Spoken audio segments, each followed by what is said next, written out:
जब मैंने पहली पुस्तक खरीदी। बात उस समय की है जब मेरा बचपन था। उन दिनों आर्य समाज का सुधारवादी आंदोलन अपने चरम पर था। पिता आर्य समाज रानी मंडी के प्रधान थे और माता ने स्त्री शिक्षा के लिए आदर्श कन्या पाठशाला की स्थापना की थी। मेरे पिताजी की सरकारी नौकरी थी, परंतु मेरे जन्म से पहले ही गांधी जी ने आह्वान पर सरकारी नौकरी छोड़ दी थी।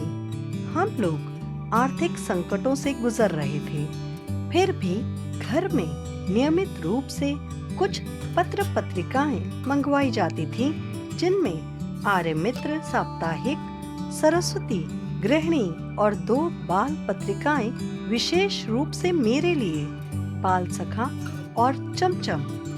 उनमें परियों, राजकुमारों, दानवों और सुंदर राजकन्याओं की कहानियां व रेखा चित्र होते थे। मुझे पढ़ने की चाह लग गई थी और हर समय पढ़ता रहता। भोजन करते समय भी थाली के पास पत्र पत्रिकाएं रखी रहती और मैं पढ़ता रहता। घर में उपनिषद और उनके हिंदी अनुवाद व सत्यार्थ प्रकाश भी थी। सत्यार्थ प्रकाश में दिए गए खंडन मंडन के अध्याय पूरी तरह समझ में न आते थे, परंतु उन्हें पढ़ने में आनंद आता था।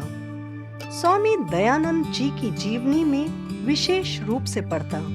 उसमें अनेक ऐसी रोमांचक बातें थीं जो मुझे प्रभावित करती थीं, जैसे चूहे को भगवान का मीठा भोग खाते देखकर यह मान लेना कि प्रतिमाएं भगवान नहीं होती और घर छोड़कर भाग जाना। जंगलों, तीर्थों, पर्वत शिखरों पर साधुओं के बीच इस विचार व खोज के साथ घूमना कि भगवान क्या है, सत्य क्या है आदि। उनके द्वारा समाज विरोधी व मनुष्य विरोधी मूल्यों, रूढ़ियों का खंडन करना और अंत में अपने हत्यारे को क्षमा कर देना जैसी बातों ने मेरे बाल मन को बहुत रोमांचित किया। मुझे कहानियों की पुस्तकों के बीच पाकर माँ को चिंता हो जाती थी कि लड़का कक्षा की किताबें नहीं पढ़ता तो पास कैसे होगा। पिता कहते कि जीवन में यही पढ़ाई काम आएगी, पढ़ने दो।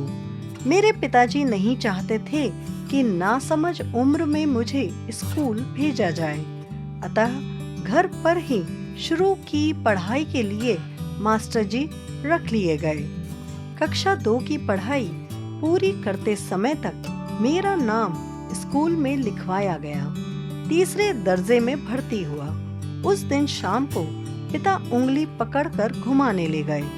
लोकनाथ की दुकान पर पहुंचकर मुझे अनार का ताजा शरबत कुल्हड़ में पिलवाया और सिर पर हाथ रखकर बोले, वायदा करो कि पाठ्यक्रम की पुस्तकें भी इतने ही ध्यान से पढ़ोगे, माँ की चिंता मिटाओगे। उनका आशीर्वाद था या मेरा जी तोड़ परिश्रम की 3रे, 4थे में मेरे अच्छे नंबर आए और 5वें दर्जे में तो मैंने प्रथम स्थान प्राप्त किया। अंग्रेजी में मेरे नंबर सबसे ज्यादा थे, अतः विद्यालय से पुरस्कार रूप में अंग्रेजी की 2 पुस्तकें मुझे मिली।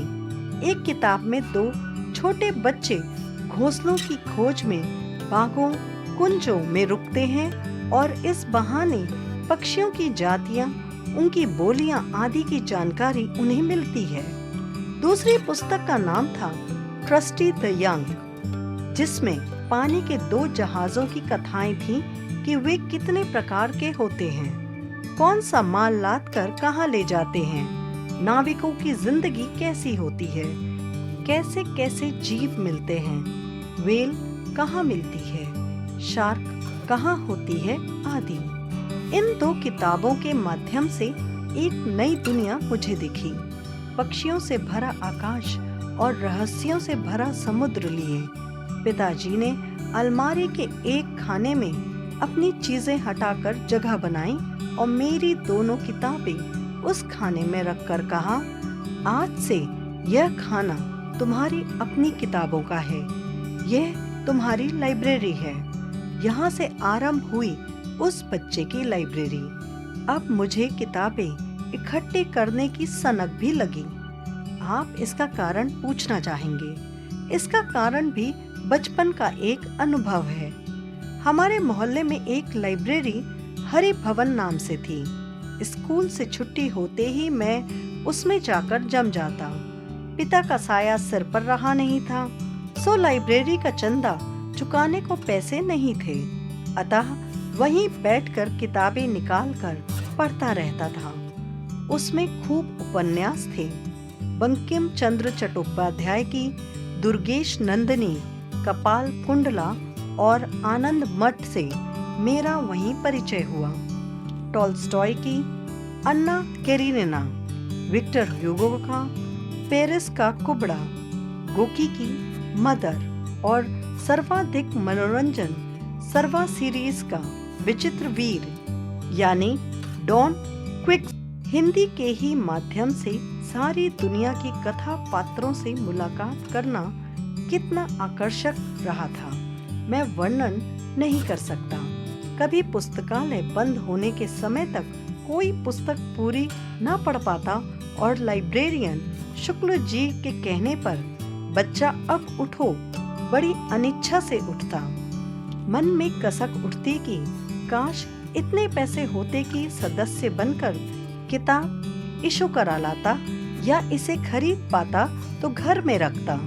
जितनी बार इच्छा होती पढ़ता, परंतु पता था कि पिता के देहवासन के बाद आर्थिक संकट इतना बढ़ गया था कि पूछिए मत।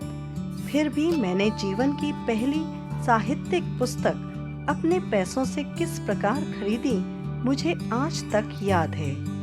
उस साल मैंने इंटरमीडिएट पास कर लेने पर पुरानी पाठ्य पुस्तकें बेचकर बीए की सेकेंड हैंड पाठ्य पुस्तकें खरीदी थीं। न जाने इस खरीद में किस प्रकार 2 रुपए बच गए थे। सामने के सिनेमा घर में देवदास लगी थी, उसकी चर्चा बहुत थी, पर माँ को सिनेमा देखना बिल्कुल नापसंद था। उसी से बच्चे बिगड़ते हैं ऐसी मान्यता थी। उसमें सहगल का एक गाना था, दुख के दिन अब बीतत नाही, उसे अक्सर गुनगुनाता रहता था। जाने क्यों उसे गुनगुनाते समय कभी आंखों से आंसू भी आ जाते थे। एक दिन माँ ने सुना और बोली, दुख के दिन बीत जाएंगे बेटा, दिल छोटा क्यों करता है, धीरज से काम ले। फिर उन्हें मालूम पड़ा कि यह तो फिल्म देवदास का गीत है, तो सिनेमा की घोर विरोधी माँ बोली, जा पिक्चर देखा, मैं पैसे दे दूंगी। मैंने बताया कि किताबें बेचकर मेरे पास 2 रुपए बचे हैं। वे 2 रुपए लेकर माँ की सहमति से फिल्म देखने गया। पहला शो छूटने में देर थी, सो पास में परिचित की दुकान थी, वहीं चक्कर लगाने लगा। सहसा देखा कि काउंटर पर देवदास पुस्तक रखी है। लेखक शरद चंद्र चट्टोपाध्याय, दाम 1 रुपया। मैंने पुस्तक उठाकर उल्टी पलटी तो पुस्तक विक्रेता बोला, तुम विद्यार्थी हो, यही अपनी पुस्तकें बेचते हो, हमारे पुराने ग्राहक हो, तुमसे अपना कमीशन नहीं लूंगा, केवल 10 आने में यह किताब दे दूंगा।